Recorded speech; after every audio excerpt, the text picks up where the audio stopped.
Thank you, Chairman. The esteemed speakers on the dais and my industry colleagues on the audience, good afternoon. Thanks for giving me this opportunity. I am sort of an outlier or a out of place in an industry which is talking about development and digital. But then this is all about setting ourselves for the future, setting ourselves for 2030. As the oil and gas fields mature and they get retired, I think it is, as prudent and responsible operators, it is incumbent on all of us to be able to restore the field for after users of sea in the offshore and for other users at onshore as may be necessary. And decommissioning is something which ensures that we do it rightly. Well, a large part of my early career has been in the area of projects from concept to commissioning. Last few years have been spent very productively working with the regulators, DGH and OSD, in terms of developing the framework in the country and then executing the first offshore oil and gas decommissioning in the country. So this is normal disclosure statement. As you can see here, the decommissioning industry globally over the next couple of decades is more than $200 billion worth. And in that, the Gulf of Mexico is well entrenched, well matured. North Sea has got a good place in this. I think India and Southeast Asia are making baby steps towards that. We are evolving regulatory regime. We have very nascent supply chain existing, building the supply chain here. In this context, I would like to share our experience in setting up under the very challenging conditions. What are the best practices which we brought through? What are the learnings which we have had? And what are some of the development opportunities as we go forward for the industry as a whole to make it much more simpler, much more benign?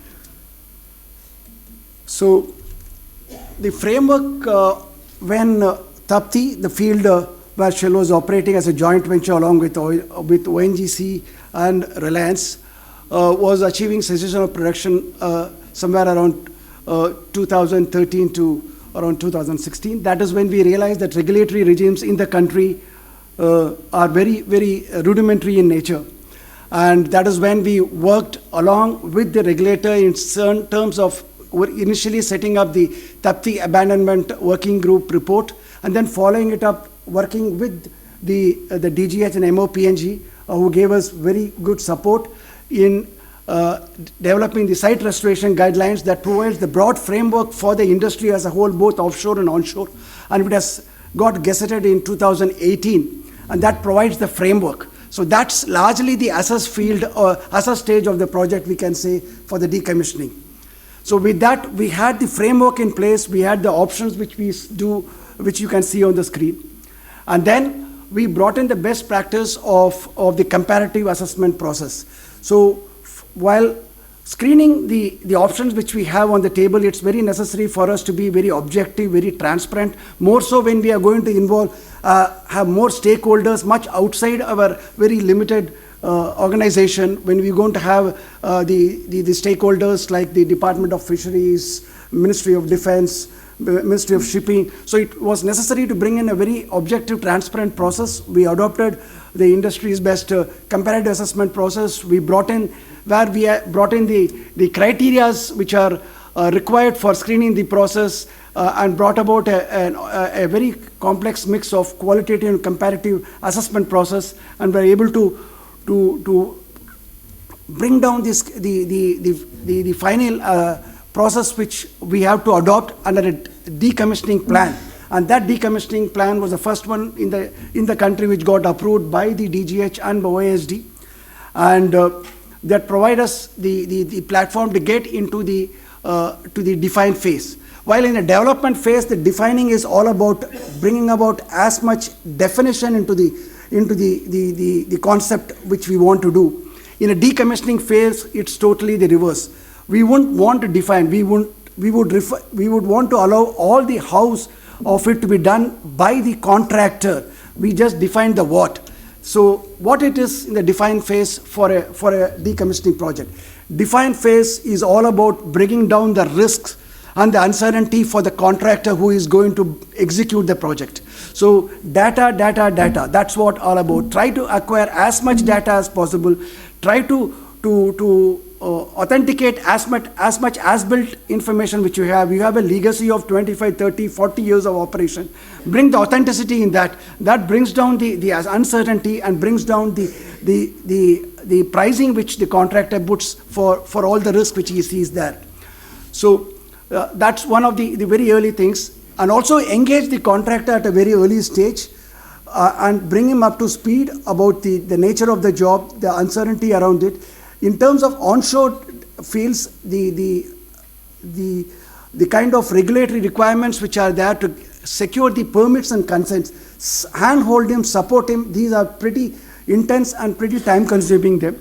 So support him in terms of securing all that support, so that at the end of the day, dismantling within the country is most cost effective, is most easy in the process, because any cross-country movements are governed by very complex regulations across the world. So try to develop the local industry talent in it, and that requires a lot of hand-holding. In terms of all other front-end works, try to convert your project into a portfolio. Try to bundle it with along other portfolios, because unlike the development projects which are time-dependent, we don't have a revenue at the end of the day.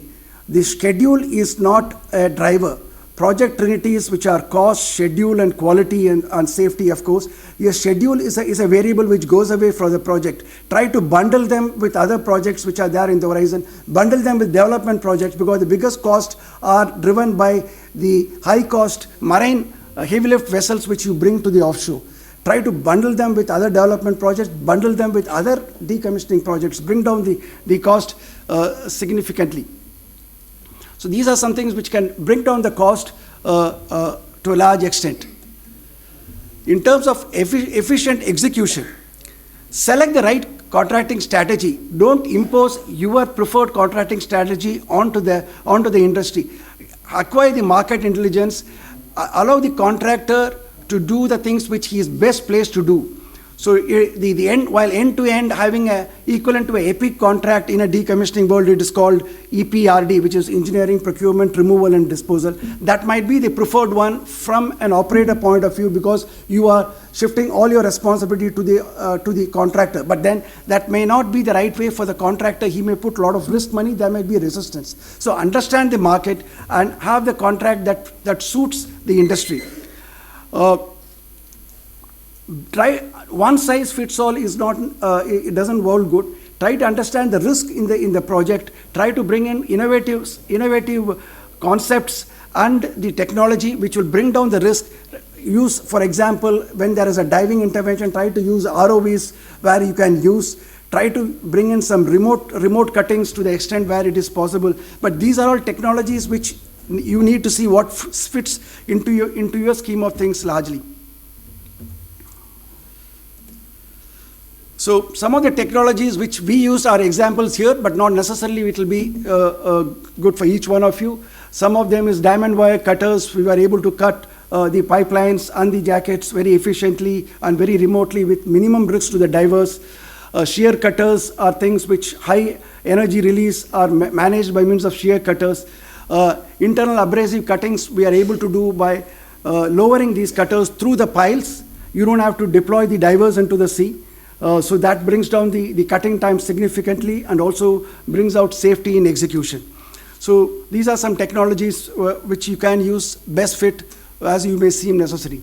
At the end of the day, what is necessary is to have a successful decommissioning project is change in the mindset. It's not a development project on the reverse. You need to understand the risk around it. Go in for a fit for purpose, not gold plating it. At the end of the day, you should be able to do it in a safe manner and in a very cost effective one. We are making baby steps. There's no need to reinvent the wheel. Learn from the other players in the industry, the other countries which are matured, and create a very collaborative environment, because at the end of the day, there are stakeholders are plenty and very many. Whereas in a development project, you have secured a contract and you have the contract area, and you have, within your organization, you have to collaborate between probably an operation department and a well engineering and probably a project department. Here the stakeholders are very many, regulators are there, there are other stakeholders who are going to use those areas after you leave out, so they have to be satisfied and be accepting whatever you are leaving as good for their use. So ensure a collaborative feel. Bring in supply chain innovation, as I said, adopt the right contracting strategy, campaign bundling, which is collaboration in its different form. And with this, I would like to close with some opportunities. These are the pain points which we have seen, which we can, as we go forward, the other operators should find different or easier means of doing it. One of the options which we would have wanted to pursue, which we couldn't pursue it because of time constraints and also regulatory support, is artificial reefing. That is one of the most environmentally and cost-effective means of decommissioning the fields. That is leaving the structures at a location which is supports marine activities. So we could not pursue that for two reasons, and we will be looking up to the regulators and the government authorities to provide enablers for the other operators when they come forward in two areas. One is create a central repository of reefing location across the West Coast and East Coast. Department of Fishery is a state subject, we found, and we were struggling to interact with each and every state body, and there isn't a central repository of reefing locations across the East and West Coast. So that's an area which, if we can promote, it will be good. The other one is regulatory framework. So because anything which we leave in the offshore subsequent to decommissioning, some authority needs to take ownership of it.